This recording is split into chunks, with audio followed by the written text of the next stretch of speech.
Bismillahirrahmanirrahim. Assalamualaikum warahmatullahi wabarakatuh. Salam politik dan sahabat, karena kita satu bangsa satu tanah air, bangsa Indonesia. Apa kabar sahabat semua di pagi ini, tanggal 8 bulan Februari 2023. Dan bar terang benderang sudah tentang permasalahan hutang 50M Pak Anies Baswedan kepada Pak Sandiaga Uno. Mudah-mudahan ini menjadi menjadi bahan pertimbangan atau bahan,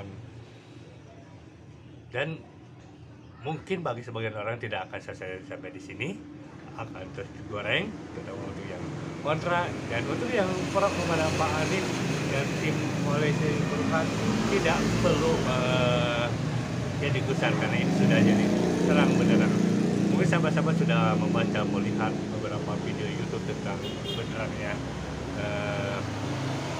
masalah ini. Di sisi lain, Pak Sandiaga Uno juga sudah mengikhlaskan setelah beliau beristiqoroh dan berkonsultasi dengan keluarga, karena sudah tidak ingin melanjut masalah ini, karena memang sudah tidak ada masalah. Dan kita doakan semoga Pak Sandiaga tetap sehat, bisa menjalankan amanah sebagai Menteri Pariwisataan, bisa mengemban amanah ini sampai selesai. Dan bila memang beliau ingin melanjutkan berkiprah di dunia politik, baik di legislatif atau eksekutif, kita doakan yang terbaik, karena beliau salah satu anak bangsa yang terbaik juga. Banyak ide-ide beliau yang bisa diterapkan untuk pembangunan negeri ini. Nah, saya melansir dari Warta Ekonomi. Warta Ekonomi juga melansir dari Pak wartawan senior dari channel YouTube-nya, Ari Subeno Arif, di mana katanya beliau sudah menyaksikan langsung, melihat langsung dokumen perjanjian tentang hutang yang 50M ini. Beliau diperlihatkan dokumen ini dari Ketua Tim Pemenangan Anies Baswedan, yaitu Pak Sudirman Said. Apa isinya? Ini khusus untuk sahabat-sahabat yang belum tahu. Isinya 3 poin. 1, betul bahwa hutang itu ada, betul-betul ada.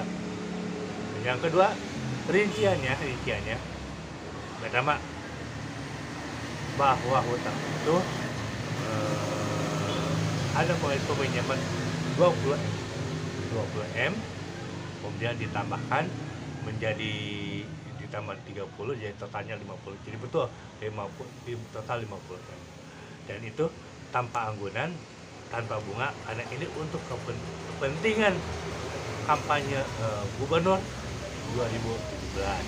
Dan perlu dicatat pula, uang ini tidak langsung mampir ke Anies Baswedan, tapi langsung disalurkan ke tim sukses, tim kampanye Anies Baswedan Sandi.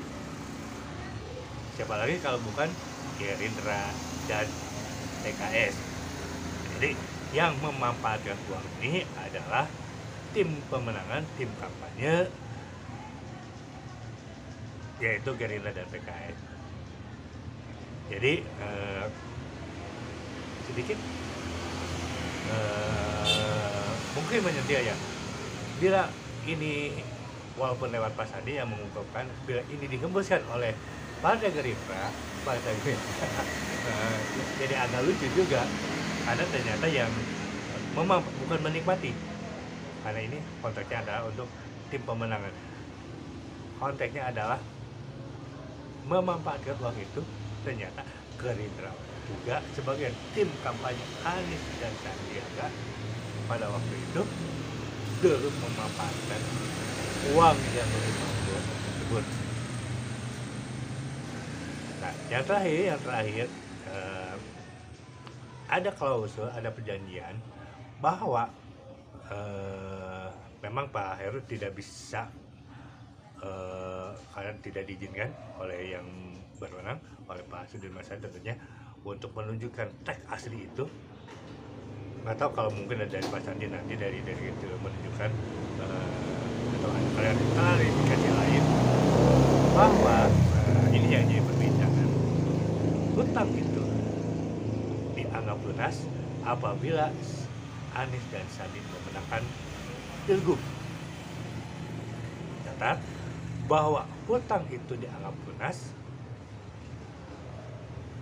apabila Anies Baswedan dan Sandiaga Uno memenangkan pilgub, dan sebagaimana kita ketahui di pilgub kemarin kedua pasangan ini memenangkan pilgub. Di sisi lain yang menarik, bila kalah,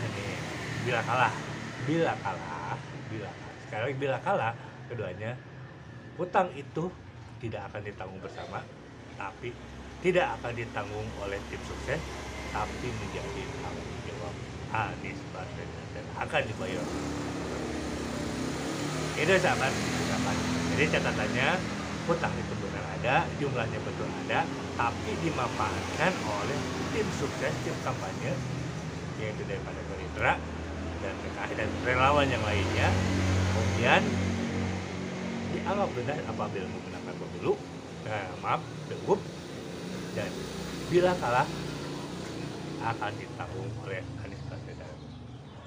Catatan tambahan, kita bisa membayangkan bila biaya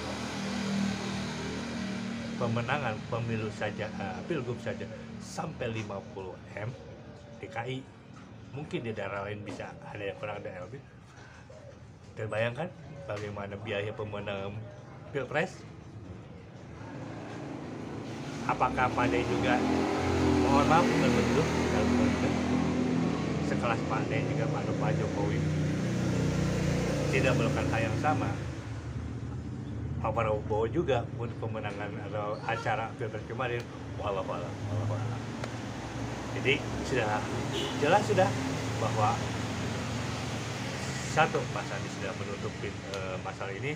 Kedua, sudah dijelaskan juga bahwa hutang itu memang ada, tapi dianggap lunas karena sudah menggunakan pilgub.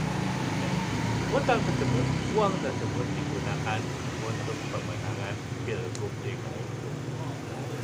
Saya Abis Siap mohon undur diri, sampai ketemu di video dan berikutnya. Wassalamualaikum warahmatullahi wabarakatuh.